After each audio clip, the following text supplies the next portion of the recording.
Good morning, everyone. I would like to call this meeting to order. Thank you for joining us during our weekly virtual MLS breakfast meetings. My name is Nanette Ong of Co-op Banker George Realty. Just to go over a few housekeeping tips, all participants will be muted upon entry into the meeting. Should you have any questions or comments, please feel free to enter into the chat box and it will be addressed accordingly. Please remember to join us weekly as we will have our virtual MLS breakfast meetings every Thursday at 9 a.m. You may register in advance for this meeting, and you may register at the URL address displayed on the screen. After registering, you will receive confirmation containing information about how to join the meeting.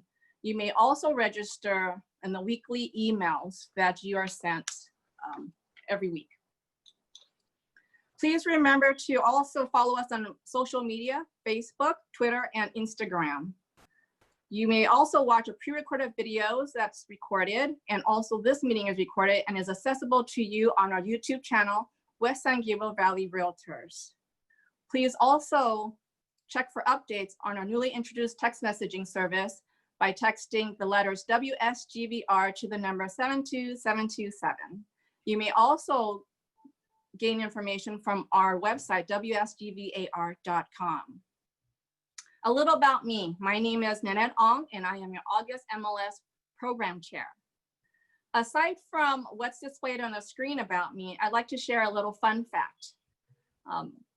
Regarding traveling, there's a place that I've always wanted to travel to, and I haven't yet, and this place is to Africa.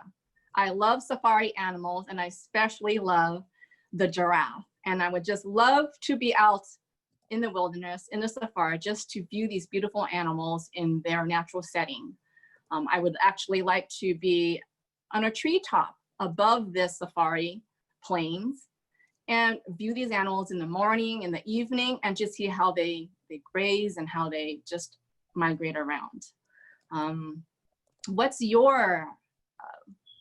What's your traveling plans? I mean, I know we have COVID right now, we can't right now, but what would be your traveling plans if you can travel, and what's on your bucket list? Please share with us so we may know a little bit about yourself.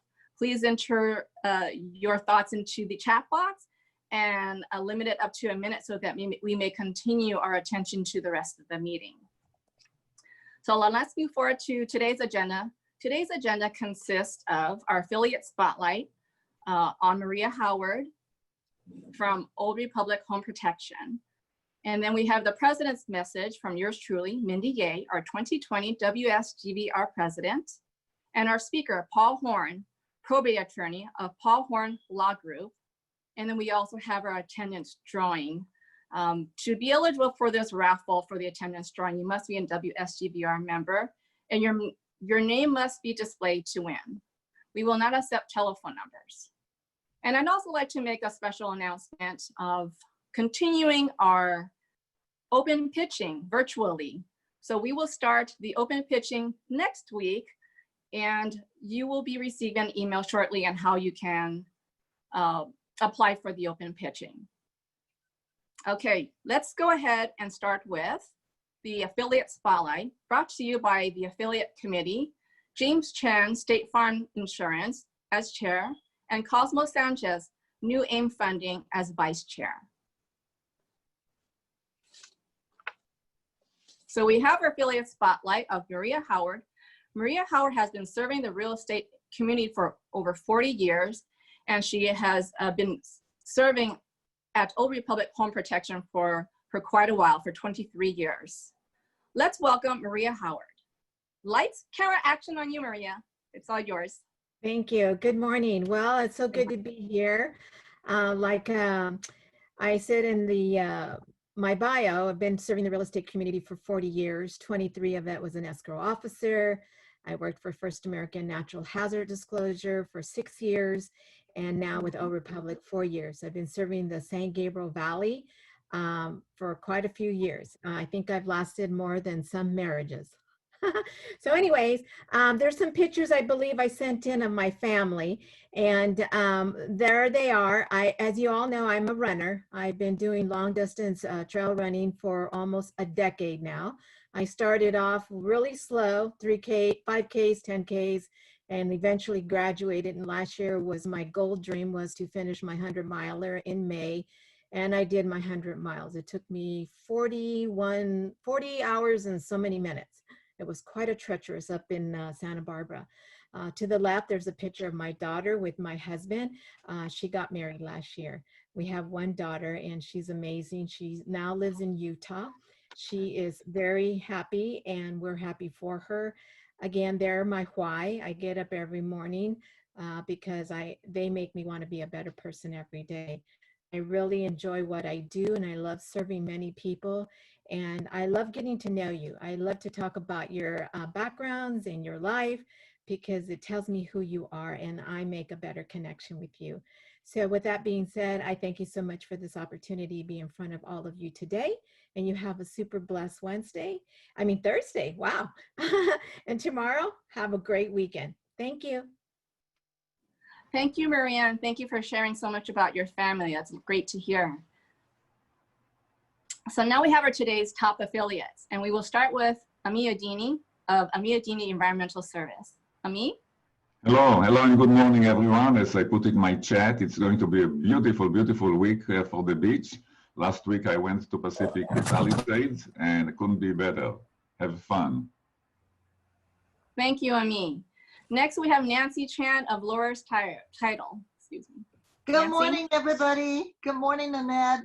Everybody, Good morning. thank you. I'm so happy to be here. I don't get to see you in person, but here we go. Have a great week. Nancy Chan, Lawyer's Title. Thank you. Thank you, Nancy. Next, we have Sandy Franco, First American Home Warranty. Sandy? Good morning, everyone. Sandy Franco, First American Home Warranty. Stay indoors, stay cool. Have a great week. Thank you, Sandy. Next, we have Sage Gomez of My NHD. Sage. Hi, everyone. Hope everyone's having a good week. Stay cool. And I'm Sage Gomez with My NHD. Thank you, Sage. And next, we have Joe Haggerty of Orange Coast Title. Joe? Good morning, everyone. This is Joe Haggerty with Orange Coast Title. I am happy to be here every week and see all of you guys. Please reach out if you need anything. Thank you. Thank you, Joe. And next we have Cindy Lee of Dreamers Corners. Cindy? Okay, I believe Cindy is not here. We'll move along to Brandon Savransky of First American NHD. Brandon? Good morning, everyone. I hope everyone has a great day. Brandon Savransky with First American NHD. Thank you, Brandon. Next we have Angie Tang of First American Title. Angie? Angie's not here, no problem. We next move on to Mark Wu of Allstate Insurance. Mark? Can you hear me? Okay, yes, we can now. Okay, good morning, everybody. Mark Wu with Allstate Insurance for your property insurance needs. Make sure your policies are current with all these brush fires happening. Thank you, Mark. And that is our top affiliates for today. Thank you. And please remember to support our affiliates through your transactions. Next, we have Mindy Ye's President's Message. Mindy, mic's yours. Thank you, Nanette. You're welcome. WSGVR family and friends. I'm Mindy Ye, your 2020 President. Thank you for attending our weekly virtual MLS breakfast meetings. And we're always thankful for your continued support as a valuable member of West San Gabriel Valley Realtors.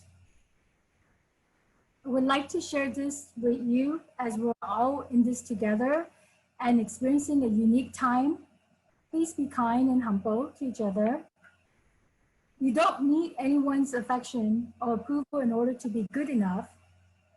When someone rejects or abandons or judges you, it isn't about you. It's about them and their own insecurity, limitations, and needs. You don't have to internalize that. Your worth isn't contingent upon other people's acceptance of you. It's something inherent. You exist and therefore you matter. You're allowed to voice your thoughts and feelings You're allowed to assure your needs and take up space. You're allowed to hold on to the truth that who you are is exactly enough. And you're allowed to remove anyone from your life who makes you feel otherwise. By Danielle Cope. I had a lot of requests from our members to share this with you again from my quote from last week. Let them judge you. Let them misunderstand you. Let them gossip about you. Their opinion on your problem. You stay kind, committed to love, and free your authenticity. No matter what they do or say, don't you dare doubt your worth or the beauty of your truth. Just keep shining like you do. By Scott Satbile. CAR updates. Last week, the California Association of Realtors issued the following statement regarding the Federal Housing Financial Agencies, called FHFA, announces to implement a new 0.5 fee on the loan amount for the majority of Fannie Mae and Freddie Mac refinancing loans.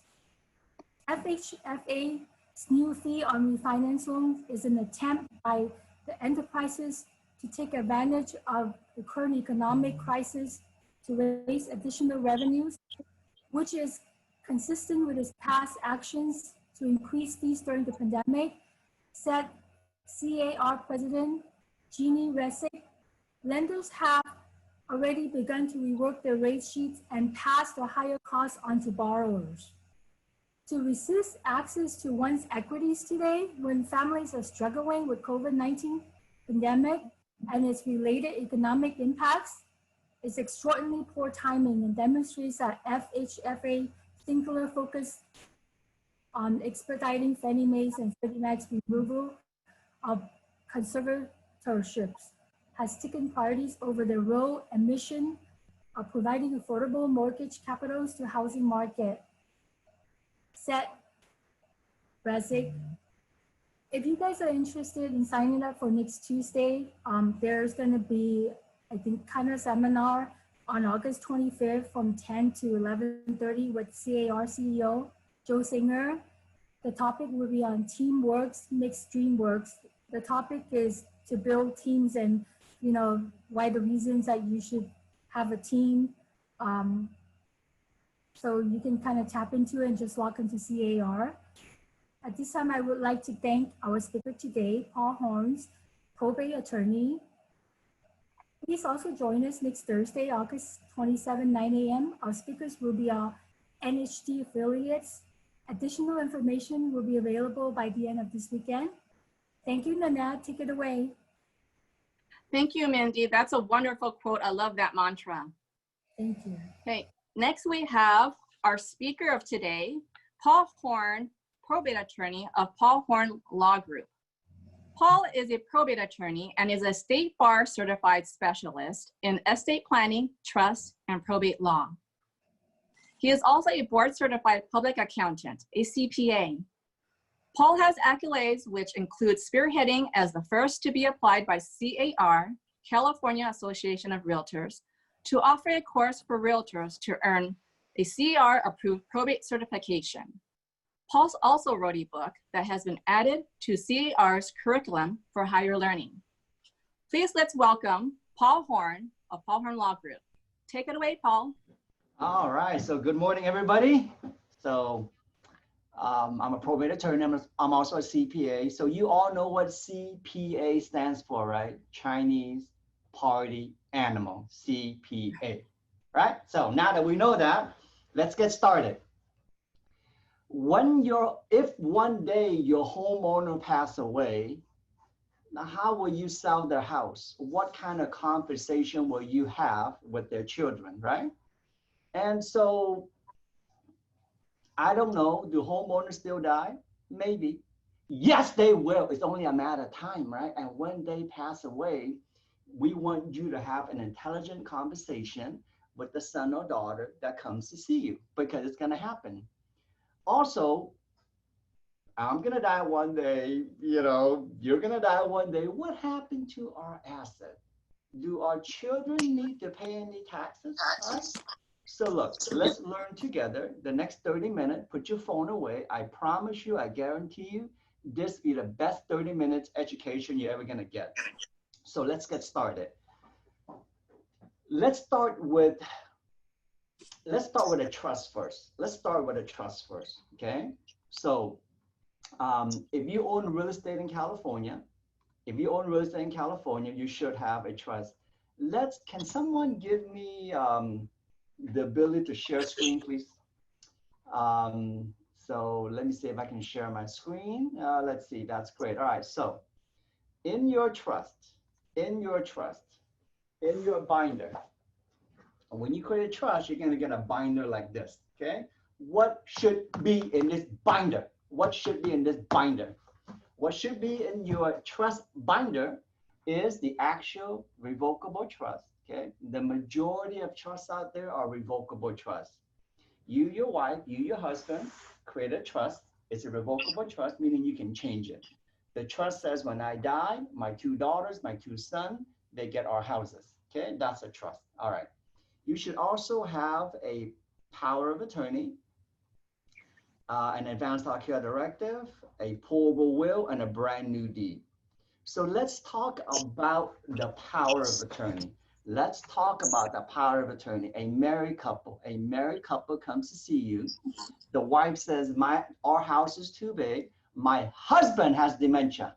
My husband has dementia. Please sell our house. Husband has dementia. Husband and wife want you to sell their house. Can you do it, gang? You whip out your listening agreement and the wife signs it, right? Yay! What about the husband? Can the husband sign your listening agreement? The answer is no, right? Because he has dementia, he has Alzheimer's, he's gone. If you don't have a durable power of attorney, good luck to you. It's game over. Then you go to conservatorship. Then you go to what we call conservatorship. If you look at my screen, it's very important to have a trust. In addition, a durable power of attorney. Because people do get old, right? For sure. They get dementia, they have Alzheimer's. If you want to sell, if you want your wife, your husband to sign your name, AKA on the listening agreement, AKA on anything else, you got to have a power of attorney. Very, very important. You make sure your trust has a durable power of attorney built in, okay? Let's talk about the pour-over will. Let's talk about the pour-over will. The lawyer did this trust for you. The lawyer did this trust for you. And when he did the trust, he put the house in the trust for you, puts the house in the trust for you. You later on refinance this house. Your client refinanced the house. When they refinanced the house, the lender said, hey, take the house. We need the house to be under your name to refinance your name, to refinance it for you. So they have a trust. They refinance. The lender took it out of the trust to do the refinancing. Your homeowner forgot to put it back, Do you need a trust? I mean, do you need a probate? Your lender died, your homeowner died. Your homeowner died. The house is not in the, they have a trust, but the house is not in the trust due to the refinancing. Do you now need a probate? Your homeowner is dead. Do you need a probate? The answer is no if you have a pour-over will. If you have a pour-over will, we can go to court. We can go to court and we can say, hey, judge, you know, there's a very famous case called the Hexstead, the state of Hexstead, known as Hexstead petition, where, hey, judge, look, the homeowner, the deceased homeowner has a trust. In this binder, Your Honor, there's also a separate document known as the pour-over will.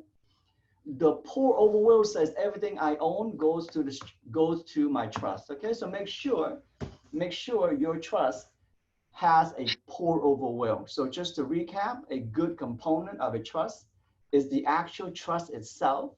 The trust is going to say my wife and I, after we both pass away, goes to our children. Oh, by the way, if my children gets a divorce, their spouse cannot touch it. If my children die, it goes to my grandchildren. That's the trust. Make sure you have a power of attorney to avoid conservatorship, okay?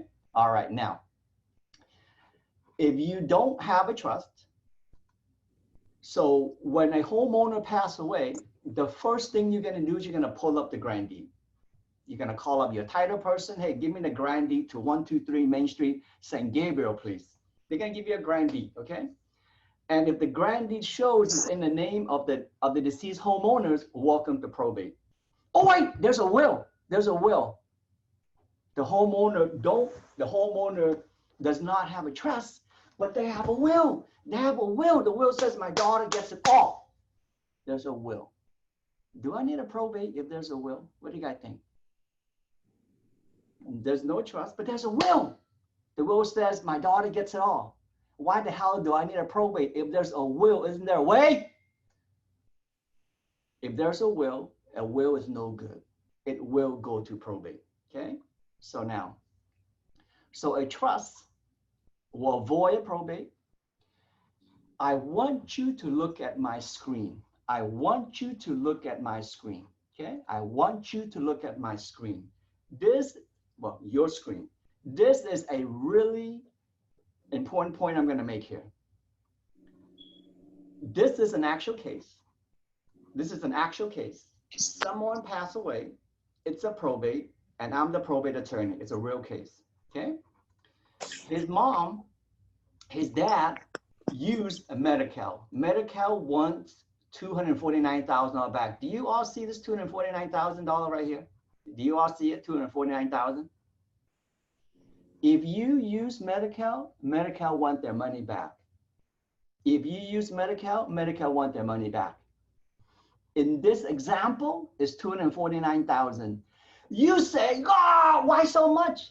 Hey, just taking a deep breath in a hospital costs you 20 grand, right?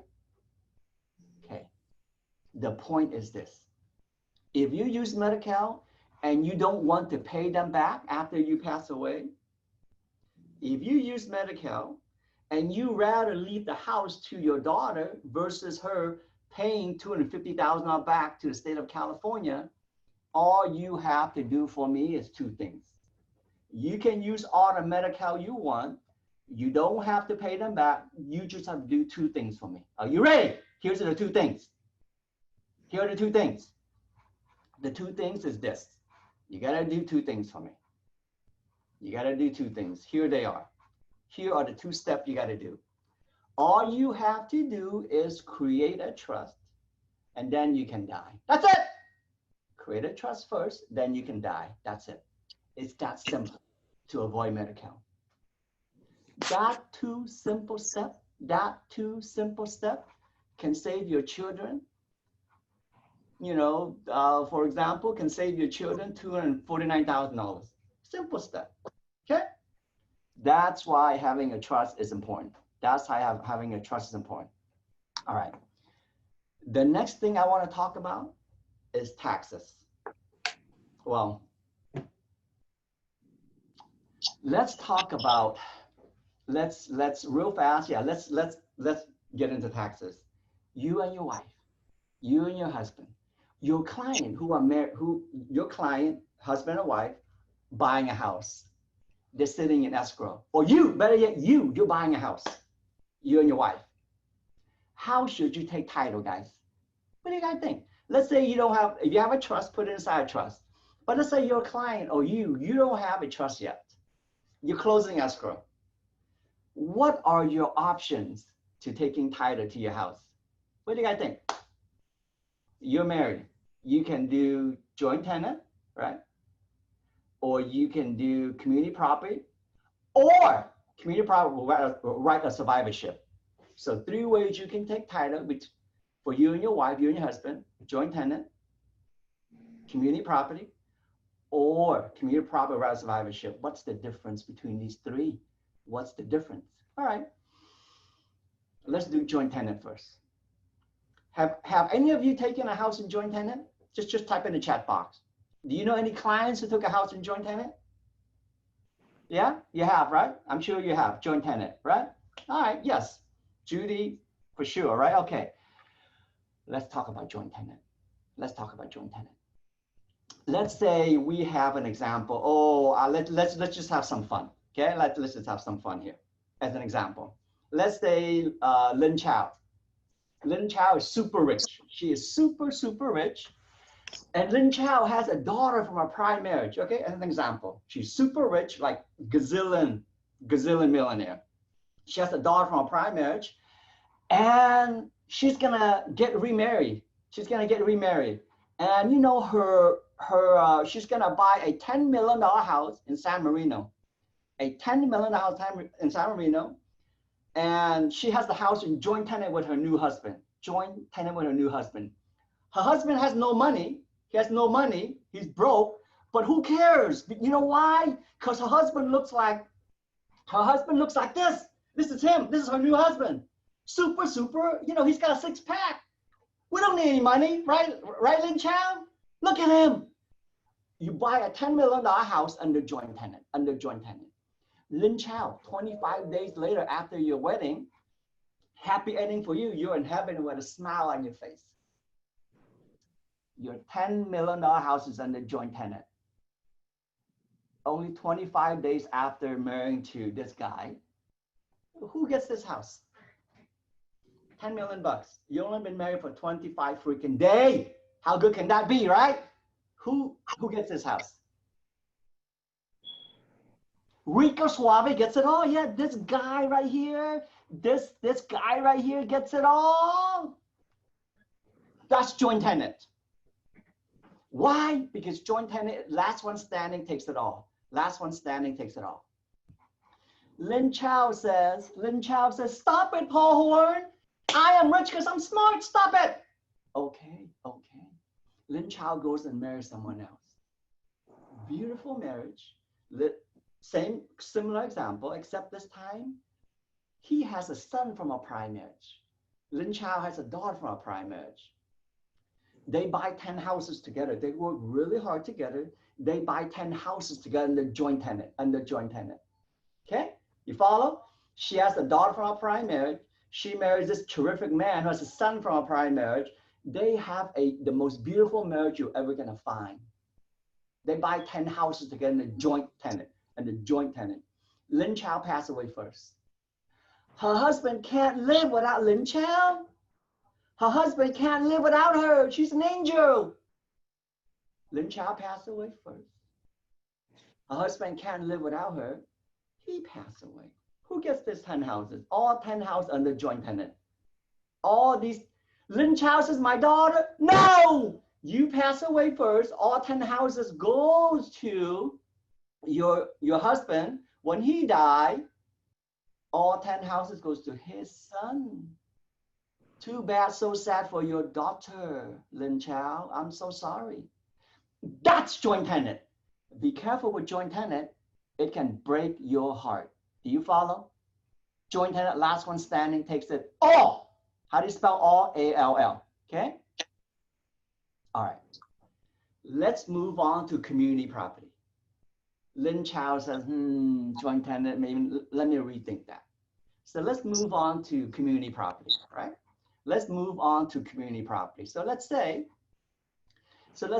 we've talked about joint tenant. Let's put that aside. So let's say you don't want joint tenant after you hear this. So you're married, you and your husband. You don't have a trust.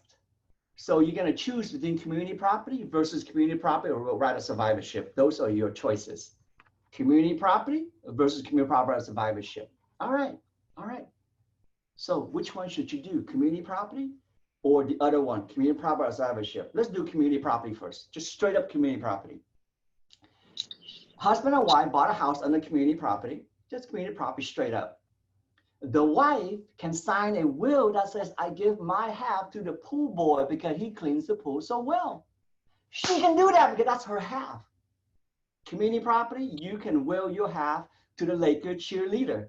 You can do that because it's your half, But if we choose the other one is community property with right of survivorship.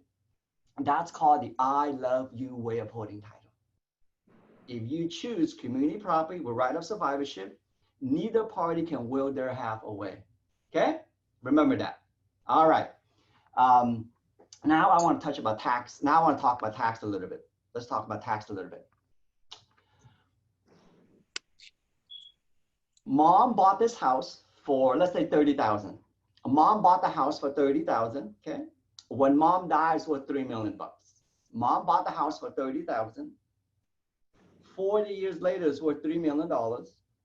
The daughter says, hey, can you please sell my house? Can you please sell my house? You say, of course, you sell it for $3 million. Mom bought it for 300,000. You sell it for 3 million.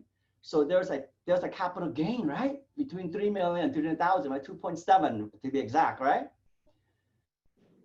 There is no capital gain because of the step up in basis. Mom only paid 300,000 off for this house. And because the house is, let's say, in a trust, the trust says when I die, then you get the house, daughter. The daughter gets a step up in basis. Memorize that. Step up in basis. Okay. So mom bought it for 300,000. When mom dies, worth 3 million, and you get the house after mom died, you sell the house for $3 million, zero capital gain. Zero capital gain. That's an example where the house is in a trust. That's an example where the house is in a trust. Okay. Lin Chow says, forget you, Paul Horn. I only have one daughter. You're obnoxious, Paul Horn. You yell so loud. You talk so loud. I'm not going to get a trust. I'm not going to do it. Screw you, Paul Horn. I'm going to put my daughter's name on this house right now. When I die, there's no probate. Paul Horn, screw you. You're right, Lin Chow. You're right. You don't need a trust. You don't need to come see me. That is terrific. You die, your daughter gets the house. But guess what, Lin Chow? When your daughter goes and sells it for $3 million, she's going to pay capital gain on $2.7 million. Good job, Lin Chow. Make America great again by paying taxes. Good job. Right? So don't go cheap and says, let me not get a trust. Fine. Then you pay 10-fold, 100-fold in taxes because there's no step up basis. If you give the house to your children right now while you are alive. Okay? These lessons are so good to know, right? It applies to you. It applies to your client. Okay? All right. So how many more minutes do I have left? Do I have like 10 minutes left? You have 15 minutes. Okay, great. So now let's talk about probate. Okay, so we talked about trust, why it's important. We talked about tax. Oh, one more thing, one more very important thing. So you bought this house for 300 grand. When you die, it's worth 3 million. So the daughter gets a step up in basis. How about property tax, guys? Property tax. The daughter says, I don't want to sell it. I want to live here for a little bit. It's a nice house. I'm going to live in this house. So she gets a step up basis of 3 million. What about property tax? Does property tax stay the same, guys? Mom was paying very low property tax based on 300,000. Now it's worth 3 million. What do you think happened to the property tax after mom died? What do you guys think? Type it in the chat box. What do you think? Does it stay the same or does it increase to 3 million? They say stays the same. Isabella says stays the same. Nanette says stays the same. All right. So it could go either way. You could, Sylvia says it increase. Yeah, you're both correct. But which one is better? It can increase. It can stay the same. Which one is better? Staying the same is better, right? Staying the same is better, right? But it's not automatic. It's not automatic. You must file this form you see on your screen. If your mom left your house and you don't want to have the property tax reassessed, you must file this form you see on the screen. This is your Proposition 58, Proposition 58. You must file this form. You don't file that form, the government doesn't know that this house that you're getting is your mom. If it's your mom's house, your dad's house, and you're getting it, you must let them know by filing this form so that your property tax does not get reassessed. That is your Proposition 58.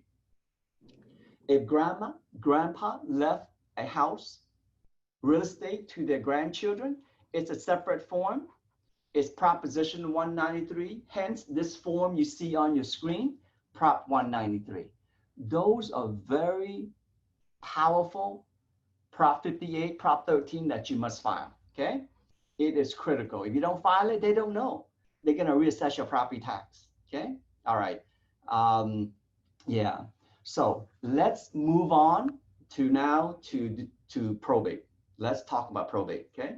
All right, so let's see here. So I taught you that if your client passed away, sons and daughter comes to see you, aunts and uncle, brother, sister, the first thing you're gonna do is you're gonna pull the grand deed.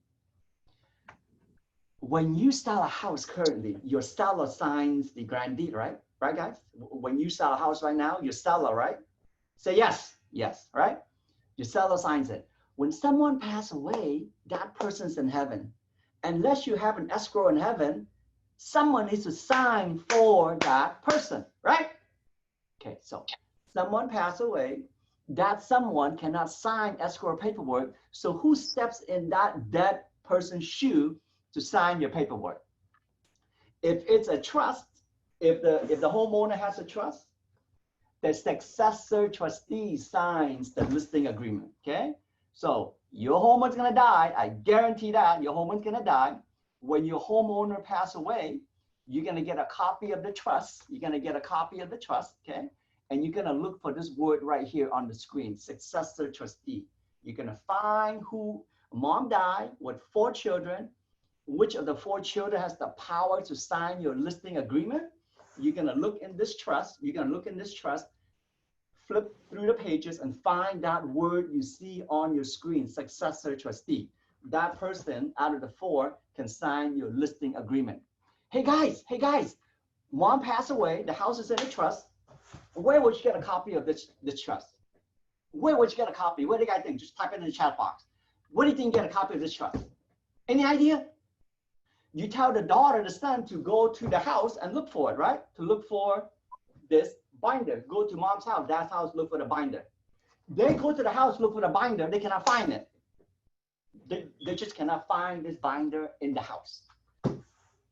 Where can I get a copy of the trust, guys? The son and daughter don't have it.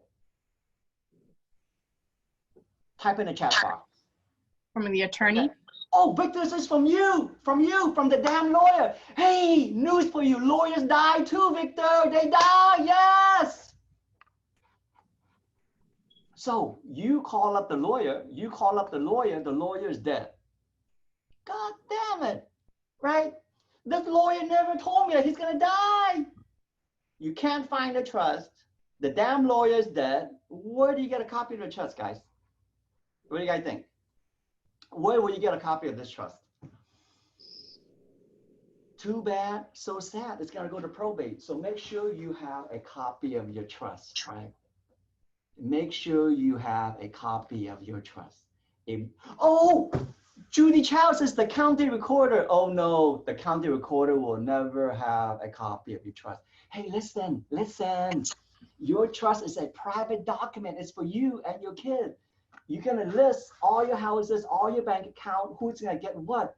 It's a private document. It is not public record. Hence, if you don't have it, the damn lawyer's dead. Too bad, so sad. Welcome to probate. If you don't have this copy, welcome to probate, okay? Victor says, kids should have a copy. Victor, I should eat more vegetables. I should exercise more, but I don't, Victor, right? So, should be, could be, doesn't matter. Make sure you have a copy, okay? All right. So you pull up the grand deed, the house is in a trust, the successor trustee signs your listing agreement, bam, there you go, you're good, right? Okay, so if there is no trust, the homeowner is in the homeowner's name, then it's always gonna be a probate. So the first step is get a copy of the grand deed. If the grand deed shows the homeowner's name, it's gonna be in probate. Probate happens in 2 ways, guys. So the 4 children, one of them will go to court. One of them will hire a probate attorney to carry out the probate process, one of the 4 children. Whichever one does it, whichever one goes to the probate attorney, we call him or her the petitioner. So everybody in probate, the son or daughter that's starting this process is known as the petitioner. Once he or she gets approved, we call him or her the personal representative, okay? And then once, here, let me just sort of draw a diagram for you. Let me see if I can do a little diagram for you. So if mom and dad left a trust, your vocabulary is successor trustee. If mom and dad did not leave a trust, it's in a probate, your vocabulary is this. Everybody starts off as the petitioner. Oh, let me just rewrite it for you. So in a probate, here's what I want you to memorize. Paul, you need to memorize. So in a probate, I want you to memorize this. Paul, excuse me, share the screen. We can't see it. Oh, there. Oh, sorry. Okay. So mom has 4 children. Whichever one of the 4 starts a probate, we call him or her the petitioner. Once I go to court and get your petitioner approved, then we call him or her the personal representative, okay? If mom left a will, then we call that person the executor. If mom left no will, we call him or her the administrator, okay? This is your vocabulary on the screen. This is your boss. The person has the power to sign your listing agreement and close escrow, okay? All right, so in a probate, there is basically 2 types of probate. One is full authority probate. The other one is limited authority. So there's only 2 types of probate you need to know. One, because these 2 types of probate dictates how you carry out your real estate transaction. One is full authority. The other one is limited authority. In full authority, if a probate is full authority, you only need to give escrow 3 documents to close the transaction. If it's full authority, this is all you need. If you look at the screen, oh, let me see. If you look at the screen, if a probate is full authority, this is all you need, guys. If it's full authority, you just need something called letters. It's a form from the court. You need something called order for probate and notice of proposed action. Let me show you what these 3 documents look like from the court, okay? So if it's full authority, there's no court action. You don't need to go to court. All you need to do is give these 3 documents to escrow. Escrow gives it to title, and you're good to go. So what does these 3 documents look like? So for example, if you take a look at your screen, letters looks like this. Let me show what it looks like. Letters looks like this, okay? This is an actual form that you need. Remember I said in probate, there's 2 types of probate, full authority, limited authority. And then I said if it's full authority, all you need are 3 documents to close escrow. Letters is one of them, and this is what it looks like on your screen. It's called letters. The probate attorney will get it for you. The probate attorney will get it for you. Number 2, it's called order for probate. And that form looks like that on the screen, order for probate, okay? So once I start the probate, I get your client these 2 forms, letters and orders. The next thing you do is you give me the accepted offer on the probate purchase agreement. The probate purchase agreement says, hey, we're selling this house for $500,000, $600,000. I then generate something called a notice of proposed action where I let all the other children know I'm selling the house. 15 days later, you close escrow. To sum it up, probate full authority. You can close escrow 3 months from the day that I start the case. 3 months from the day that I start the case, I will deliver for you these 3 paperwork. That's it. It's simple. You list the house. I carry out the probate transaction. You find a buyer. We give these 3 documents you see on the screen to escrow, and that's it. You get your commission check. The buyer gets the house. You're done. That's it. That's full authority. Okay? In a nutshell, whenever you have a probate, make sure that lawyer, you tell that lawyer you want full authority. In full authority, it's just like a regular transaction. Let me repeat. If it's full authority, then that transaction, you don't worry about it. It mimics just like a regular transaction, okay? Now, let's go to limited authority. Let's say your probate is limited authority. At that point in time, you grab your favorite alcohol drink because you're going to need it, okay? Full authority, limited authority is hell. Limited authority is hell. Here are the steps if it's limited authority, okay? Here are the steps if it's limited authority. Oh, let me find my little notes and we can go over limited authority. So, so if a probate is limited authority, here are the steps. Here are the steps. Here are the steps. Okay, here we go. Limited authority probate, okay? So, for example, limited authority. So 2 months after I start the case, you get orders and letters, those two forms that I showed you. But because it's limited authority, you have to sell it for at least 90% of what the probate referee says it's worth, right? So the probate referee works for the court. It cannot be any appraiser. It has to be appraised by a probate referee. And let's say he appraised it for 500,000, then you must sell it for at least 450,000 in the 90% rule, okay? All right, after that, we have to publish in the newspaper, say, hey, we're gonna sell this house. After I publish in the newspaper, then you can go ahead and accept an offer, but there has to be a 10% deposit. 10% deposit is a must because it's limited authority. Full authority, there's no restriction, but if it's limited authority, we need 10% down, okay? All right. Oh, by the way, commission in your probate, if it's full authority, you can go 6%. If it's limited authority, customary is 5%, 5% if it's limited authority. So it's limited authority. I get you letters and orders. I publish it in a newspaper, okay? The probate referee is giving us their value. Now you can accept an offer, 10% down. And now you tell the buyer to clear all contingency. How do you spell all? A-L-L, A-L-L, right?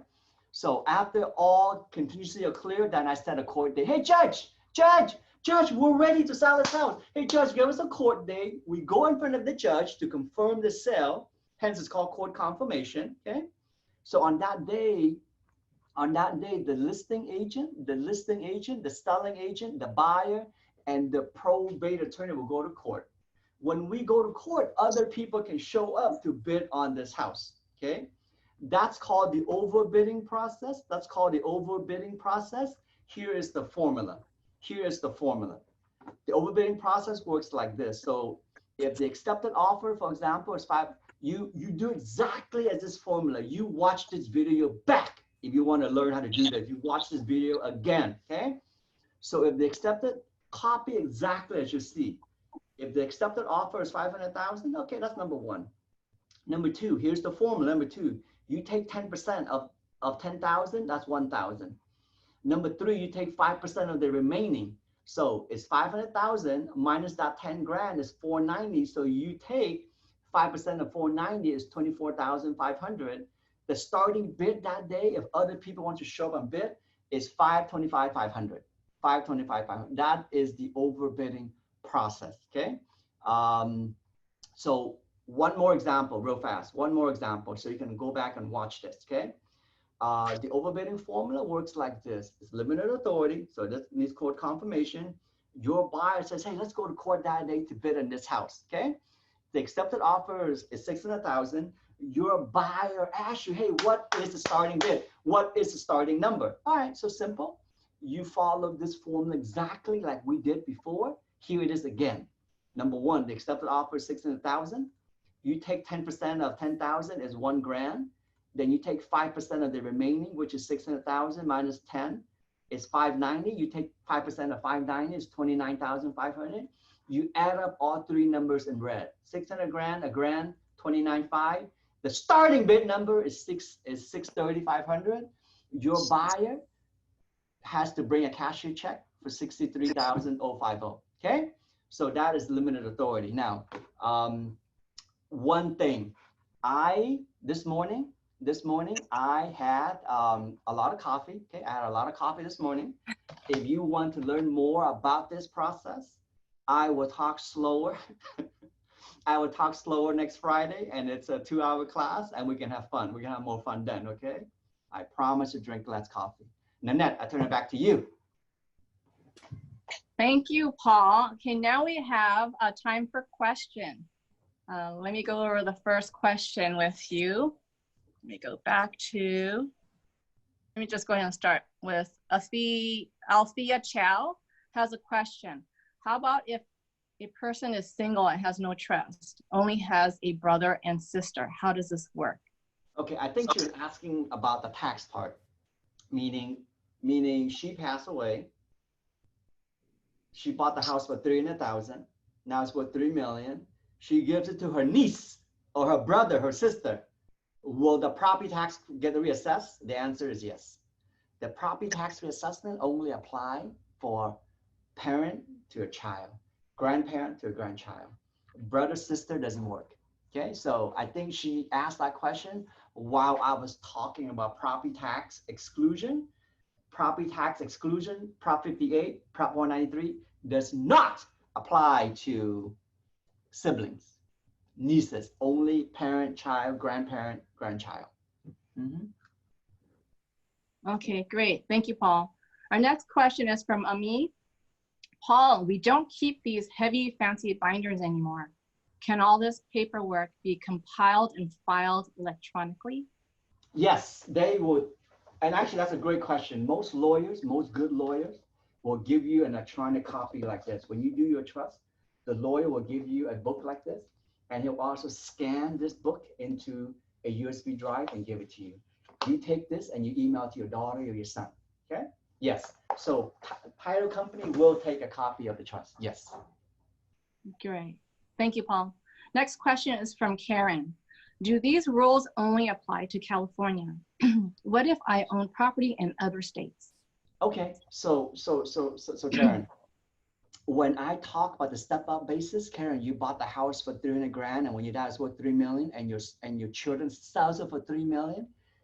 When they sell it for 3 million, they don't have to pay the capital gain, Karen. That's a step-up basis. The step-up basis law, that is IRS national law. So step-up basis, when your children get your house after you die, they don't pay any taxes. That's IRS. And then we talked about property tax, right? Property tax is squarely California tax. So when I talk about property tax, that's specifically California law. Mm-hmm. Okay, thank you, Paul. The next question is from Ling. She said, will you come to my wedding with the six-pack guy? Your wedding? Yes, a virtual wedding. Use an example with a six-pack guy. Okay, let me see. I have a question. I had a question from Lisa Chu. She said, how about a community property or survivorship? I'm not sure what she meant by that. I asked her to clarify. Okay, let me go on. You know, I have plenty of time. If you want to put her on and let her speak, ask me, I'm okay with that too. So it's up to you. Okay. Annie asked, is there a time period you have to file Prop 58? 3 years. 3 years. But hey, guys, mom has a trust. When mom died, what do you need to file? You need to file an affidavit death of a trustee, right? Mom has a trust, a house in there. Mom says, when I die, you can have the house, son, daughter. When mom died, you, the successor trustee, has to file something called an affidavit of death of a trustee. When you file that paper, go ahead, file Prop 50 at the same time, right? Because mom is not going to get any debtor, right? File it at the same time you file that paper. So as soon as possible, you have 3 years deal, but I would not wait 3 years, right? Just do it as soon as possible. Okay, thank you, Paul. Next question is from Mario. Does a trust protect from lawsuits, such as asset protection? Hey, Mario, great question. So that's a myth out there. A trust is basically a revocable trust. Mario, we put your house in this trust, Mario. You still own this house. You still own this house. You can sell it, you can refinance it. So hence, a revocable trust, Mario, does not protect you. Why? Because it's still your house and it's fair game. Okay, so that's a myth out there. A revocable trust is meant to avoid probate, avoid Medicare recovery, keep the money in your family, right? And all that good stuff, but it does not avoid people suing you. Great, thank you, Paul. Sylvia wanted to just re-clarify, does everyone named on the trust, should everyone named on the trust have a copy of the trust? If you're gonna disinherit Rico Suave, don't give him a copy, right? Because he's probably not gonna come to Thanksgiving dinner, right? You know, Sylvia, if you have 3 lovely children and it's equal split, sure, you know? If you have 3 children and you're giving only to one, I would not start World War III by giving all 3 people a copy, Sylvia. Thank you, Paul. Brian has a question. Does the copy of the living trust need to be certified, a certified copy to be a true and correct copy of the original? And how do you authenticate the copy of the living trust? So look, normally a trust gets notarized. So my trust, it gets notarized, okay? So a copy is gonna do it. A copy is gonna do it.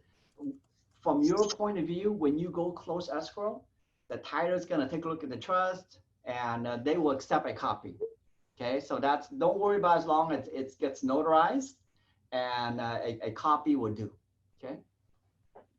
Okay, great. And also how to authenticate the copy. So you don't have to authenticate it. I mean, just by you having just by you notarizing the trust is good enough. You don't need to authenticate. It doesn't. It's a non-issue. Okay. Unless it's a Jerry Springer situation, you know. It's a Jerry Springer situation where you're not the son. He's got 13 stepchildren. Then God help you, right? Then welcome to court. We'll have fun in court.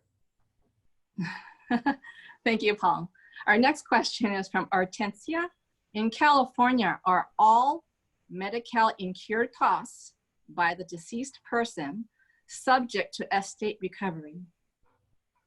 So the answer is yes. Hortensia, if you use Medi-Cal and you die, you're gonna have to pay it back. But you only need to do 2 things to avoid it, Hortensia. Get a trust and then die. That's it.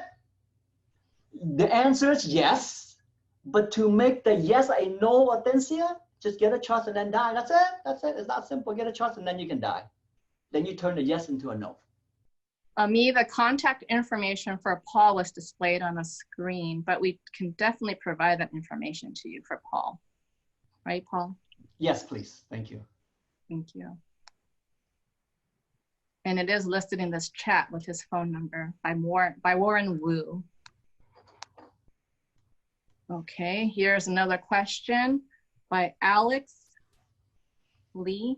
Who determines the full or limited authority? Great question. Alex, right? Is it Alex? Alex, yes. Alex says, Paul Horn, what are you smoking? Why don't you give me some too? It must be good, because why don't you give us full authority all the time? That's Alex's question. What the hell are you smoking, Paul Horn? Give me some too, it must be good. Why don't you give me full authority all the time? I'm trying to sell this house. Because if it's limited authority, when I do an open house, I have to tell the buyer, hey, potential buyer, congratulations, you're the highest offer. You go ahead and get your money ready. But 9 months later, because it's limited authority, someone can show up in court and outbid you. Okay. So Alex saying that limited authority is no good. So who the hell choose between full authority and limited authority? You know what the answer is? The answer is inexperienced probate attorney. Inexperienced probate attorney is going to land you into probate. Here's why. Because when we initiate the probate, we ask the judge for full authority or limited authority. So when I start a probate, I ask the judge what I want, and what I want is full authority, okay? And the judge is a neutral third party just to follow the rule. So if I want full authority, all my brothers, all the children is in agreement to that, you're gonna get full authority for sure. So it's very dependent on which lawyer you use. Okay, great. And in response to Joyce, can we get a copy of this information? You definitely can. We do have this recorded on our YouTube channel, so we can refer to that for more information. Thank you. Our next question is from, I believe, Deborah. 3 days, even with COVID? 3 days. I'm not sure. 3 days. So just to touch on COVID. So as far as probate is concerned, we have to go to the court system. And COVID has slowed down the court hearing a little bit. So it's taking a little bit longer to get the probate transaction done due to COVID, but it's still going on. It's still going on, okay? So COVID has slowed down finishing off the probate. Probate normally takes 1 year to do, okay? So instead of 1 year, it's probably 1 year and 4 months due to COVID-19 because of the congestion in court. Great. Thank you, Paul. Our next question is from Tomas.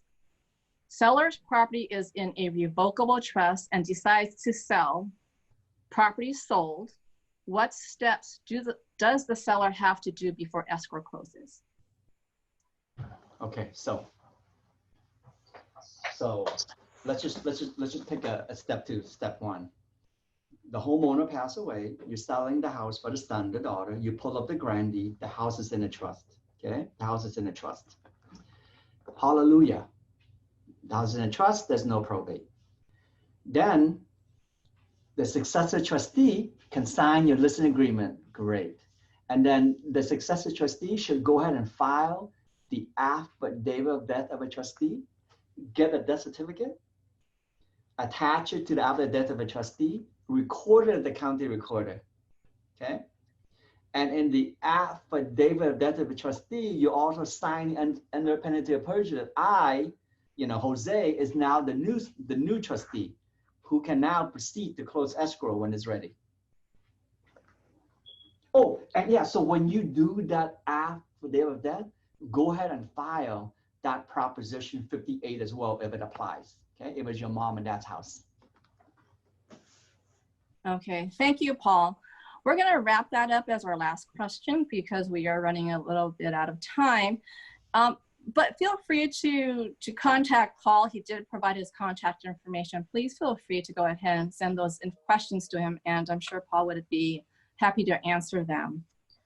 On behalf of WSGVR, Paul would like to thank you for your presentation and for speaking today. It's been very informative, and we appreciate it. Thank you so much. Yes, thank you guys. Bye-bye.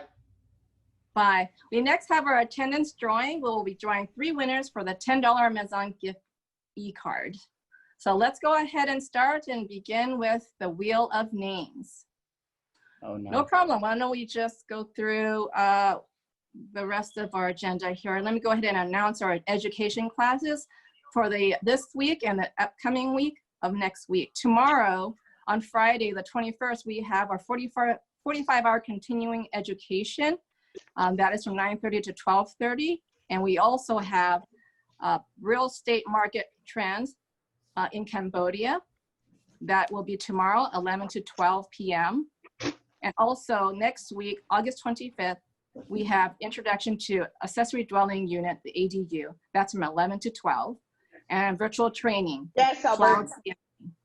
August 26th, 9 to 10 a.m.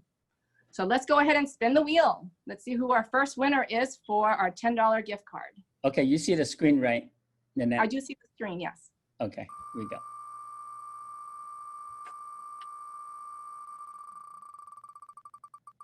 Great, let's see who we have here for our first winner. And please, you must type in the chat box. Okay, this is like a phone number, so this does not apply, correct? Galaxy S10, let's go ahead. We don't know who that is. We don't know who that is. I do apologize. We did mention no phone numbers and no unknowns. Let's go ahead and spin for the next name. Okay, we have, our first one will be Cynthia Hong. Cynthia, are you here? Please type in the chat box. Thank you. Are you here? Congratulations. Let's see, we'll give you a moment here. Is there no Cynthia? Here, okay, no not. Cynthia. No Cynthia. Okay, let's go on and remove Cynthia and make room for the next winner. We have Steve Bullock with Sorrell Associates. Okay, thank you. Our next meeting is August 27th, by the way, everyone, at 9 a.m. with Sorrell Associates, Alex Davis with Our Metrolink, speakers will be the Deckner with affiliate Cookies, panel. Anise Our winner is Duran with G. First Lin. Five Los Angeles, Julia Emerson with Southern. We have background noise. G. Lin, is G. Lin here? Please type in the chat box. G. Lin. Is there no G. Lin? Okay, going once, twice. We'll have to remove G. Lin. Oh, Cynthia Holmes said she's here. So let's make that, that was the second winner. So Cynthia Holmes, congratulations on the first gift card. Okay, let's go on for the second one. Now this is for the second. Next week, we have our affiliate panel from John Wax of Snap NHD. Ronald Ho. Ronald Ho, are you here? Congratulations. If you are here, please type in the chat box. Ronald? Oh, okay, we have G is here as well. So this would be for the third gift card. G claims the second gift card. Let's see, Ronald is not here.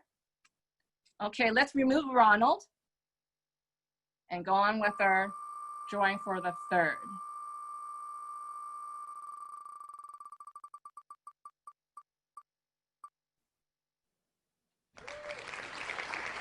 Sharon Wang. Sharon, are you here? Let's see if you are here. Please type in the chat box.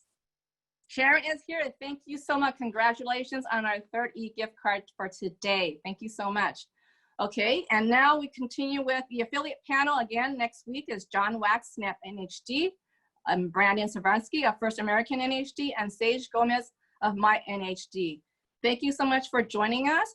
I am Nanette Ong of Coldwell Banker George Realty and your August MLS program chair. Please also remember to support your affiliates with your transactions. This meeting is now adjourned. Everyone, please enjoy the rest of the day. Thank you.